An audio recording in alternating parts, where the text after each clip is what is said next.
Wherever you go, whatever you do, throw a little at it. Omax, Vest and Briefs. இந்திய வானிலை ஆய்வு மையத்தின் தென்மண்டல தலைவர் அமுதா செய்தியாளர்களை சந்தித்து வருகிறார். அதன் நேரடி காட்சிகளை நாம் பார்க்கலாம்.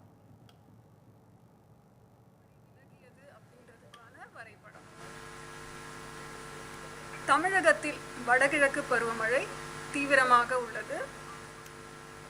கடந்த 24 மணி நேரத்தில் பார்த்தீங்கன்னா 3 இடங்களில் மிக கனமழை பதிவாயிருந்தது. 7 இடங்களில் கனமழை. அதில் மிக கனமழை காயல்பட்டினம், திருச்செந்தூர் 15 சென்டிமீட்டர் மழை. தூத்துக்குடி மாவட்டம் தான் ரெண்டுமே. திருச்செந்தூரில் இருக்கிற AWSல 13 சென்டிமீட்டர் பதிவாயிருந்தது. கனமழை பொறுத்த வரைக்கும் ராணிப்பேட்டை மற்றும் திருநெல்வேலி, தூத்துக்குடி மாவட்டங்களில் கனமழை பதிவாயிருந்தது. தமிழகத்தில் அக்டோபர் 1 முதல் 16 அக்டோபர் இன்று வரை பதிவான மழை அளவு அப்படின்னு பார்த்தீங்கன்னா 10 சென்டிமீட்டர் மழை பதிவாகிருக்கு. இன்றைய தேதி வரைக்குமான இயல்பு நிலை பார்த்தீங்கன்னா அது 7 சென்டிமீட்டர். அப்போது 16 நாட்களுக்கான மழை அளவு இன்று வரைக்கும் இயல்பிலிருந்து 37% அதிகமாக பதிவாயிருக்கு. இன்றைய சினாப்டிக் சிச்சுவேஷன் பார்த்தீங்கன்னா குமரிக்கடல் மற்றும் அதனை ஒட்டிய பகுதிகளில் ஒரு வளிமண்டல கீழடுக்கு சுழற்சி நிலவுகிறது. வரும் 18ஆம் தேதி வாக்கில் தென் கிழக்கு அரபிக்கடல் மற்றும் லட்சத்தீவு பகுதிகளில் கேரள, தெற்கு கர்நாடக பகுதிகளுக்கு அப்பால் ஒரு காற்றழுத்த தாழ்வு பகுதி உருவாகும் வாய்ப்புள்ளது. வருகின்ற 24ஆம் தேதி வாக்கில் தென் கிழக்கு வங்கக்கடல் பகுதிகளில் ஒரு காற்றழுத்த தாழ்வு பகுதி உருவாகக்கூடும்.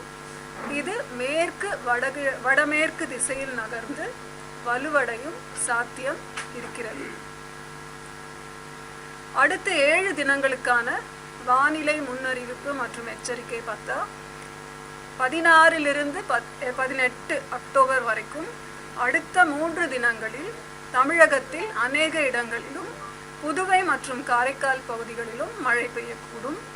19லிருந்து 22ஆம் தேதி அக்டோபரில் தமிழகத்தில் ஒரு சில இடங்களிலும் புதுவை மற்றும் காரைக்கால் பகுதிகளிலும் மழை பெய்யும் வாய்ப்பு உள்ளது. அடுத்த 2 தினங்கள் 16, 17 அக்டோபர் தமிழகத்தில் ஓரிரு இடங்களிலும் புதுவை மற்றும் காரைக்கால் பகுதிகளிலும் கன முதல் மிக கனமழை பெய்யும் வாய்ப்பு உள்ளது. மாவட்ட வாரியாக பார்த்தா இன்று அடுத்த 24 மணி நேரத்தில் 7 மாவட்டங்களுக்கு ஓரிரு இடங்களில் கன முதல் மிக கனமழை பெய்யும் எச்சரிக்கை விடுக்கப்பட்டுள்ளது. 17 மாவட்டங்களுக்கு மற்றும் புதுச்சேரி, காரைக்காலுக்கு கனமழை எச்சரிக்கை தரப்பட்டுள்ளது. எந்தெந்த மாவட்டங்களுக்கு கன முதல் மிக கனமழை பார்த்தீங்கன்னா தேனி, விருதுநகர், ராமநாதபுரம், தென்காசி, தூத்துக்குடி, திருநெல்வேலி மற்றும் கன்னியாகுமரி. இன்று 16ஆம் தேதி. நாளை 17ஆம் தேதிக்கு 5 மாவட்டங்களில் ஓரிரு இடங்களில் கன முதல் மிக கனமழைக்கான எச்சரிக்கை தரப்பட்டுள்ளது. தென்காசி, கன்னியாகுமரி, திருநெல்வேலி, தூத்துக்குடி மற்றும் விருதுநகர் மாவட்டங்கள். 14 மாவட்டங்களுக்கு மற்றும் காரைக்காலுக்கு கனமழை எச்சரிக்கை தரப்பட்டுள்ளது. 18ஆம் தேதி 9 மாவட்டங்களுக்கு கனமழை. 19ஆம் தேதி 6 மாவட்டங்களுக்கு கனமழை எச்சரிக்கை தரப்பட்டுள்ளது. 20ஆம் தேதி 4 மாவட்டங்களுக்கு தரப்பட்டுள்ளது. 21ஆம் தேதி 5 மாவட்டங்கள் மற்றும் காரைக்கால் பகுதிகளுக்கு கனமழை எச்சரிக்கை. 22ஆம் தேதி 8 மாவட்டங்கள் மற்றும் புதுச்சேரி, காரைக்கால் பகுதிகளுக்கு கனமழை. மீனவர்களுக்கான எச்சரிக்கை. அடுத்த 5 தினங்களுக்கு தமிழக கடலோர பகுதிகள், மன்னார் வளைகுடா மற்றும் குமரிக்கடல் பகுதிகள், தென்மேற்கு வங்கக்கடல் பகுதிகள், தெற்கு ஆந்திர கடலோர பகுதிகள், கேரள கடலோர பகுதிகள் மற்றும் அதனை ஒட்டிய தென் கிழக்கு அரபிக்கடல் பகுதிகள், லட்சத்தீவு, மாலத்தீவு பகுதிகளுக்கு மீனவர்கள் செல்ல வேண்டாம் என்று அறிவுறுத்தப்பட்டிருக்கிறார்கள். சென்னையை பொறுத்தவரை இன்று பொதுவாக வானம் மேகமூட்டத்துடன் காணப்படும். நகரின் சில பகுதிகளில் மிதமானது முதல் ஓரிரு இடங்களில் கனமழை பெய்வதற்கான வாய்ப்பு உள்ளது. அதிகபட்ச வெப்பநிலை 34 ஒட்டியும் 34 டிகிரி செல்சியஸை ஒட்டியும், குறைந்தபட்ச வெப்பநிலை 25 26 டிகிரி செல்சியஸை ஒட்டியும் இருக்கக்கூடும். நாளையும் மிதமான மழை பெய்யும் வாய்ப்பு உண்டு சென்னையை பொறுத்தவரை. தமிழ் பிரீஃபிங் இங்கிலீஷ்ல today the 16th of English தனியாக எடுத்துக்கிறீங்களா?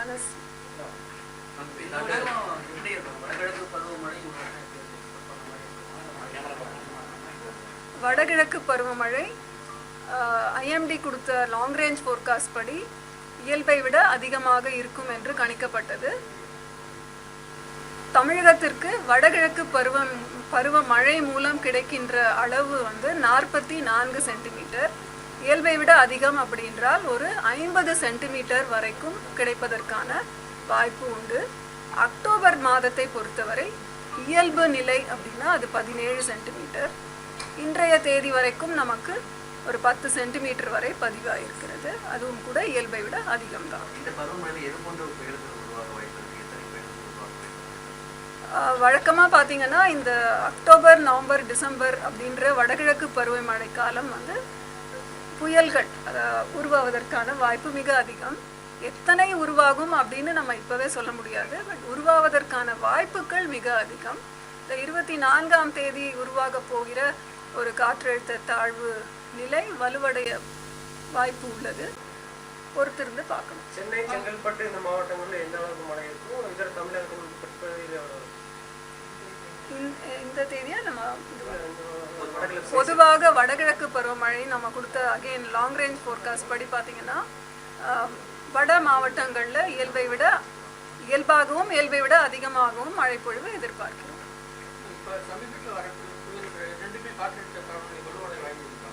ஆமாம், ரெண்டுமே வலுவடைய வாய்ப்பு இருக்கு.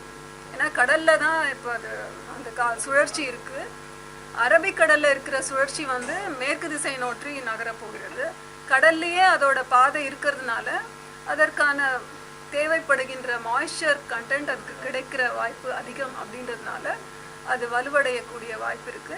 ஆனால் அது இந்திய பகுதிகளிலிருந்து தள்ளி தானே போக போகிறது. வங்கக்கடல்ல உருவார 24ஆம் தேதி வங்கக்கடல் பகுதிகளில் உருவாகக்கூடிய அந்த காற்றழுத்த தாழ்வு பகுதி வலுவடைந்த வாய்ப்பு உள்ளது. வடக்கு வடமேற்கு திசையில் நகரக்கூட வாய்ப்பு இருக்கு.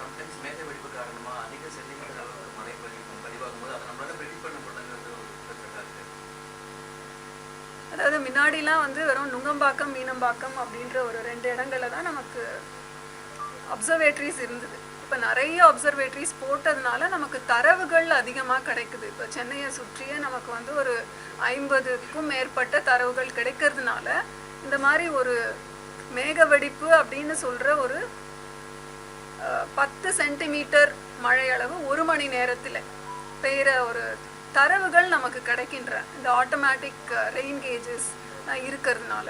ஸோ அதனால் இப்போ நம்மளால் அதெல்லாம் பதிவு பண்ணுற ஒரு டெக்னாலஜி இப்போ இருக்கு. அதனால நம்ம சொல்கிறோம். அதுதான் இப்போ வடகிழக்கு பருவமழை பெய்யும்போது சென்னையில்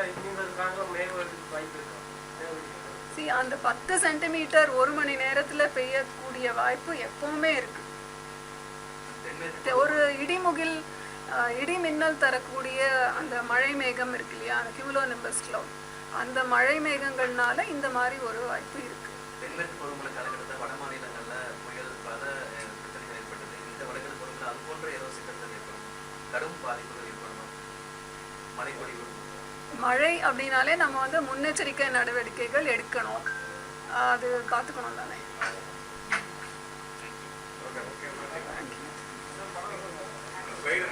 slides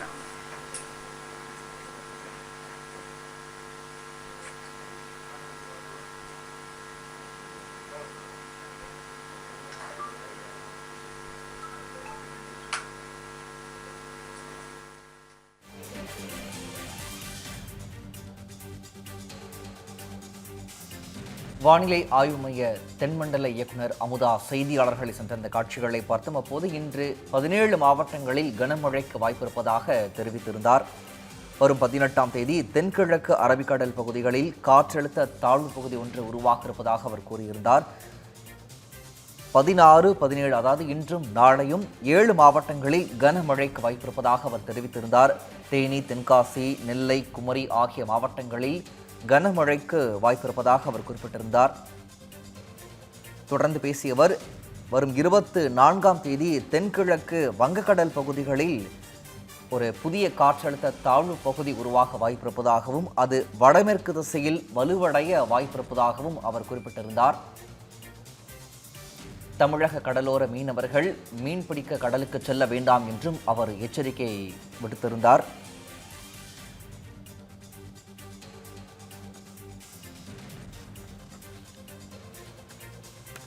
Wherever you go, whatever you do, throw a little at it. Omax, Vest and Briefs.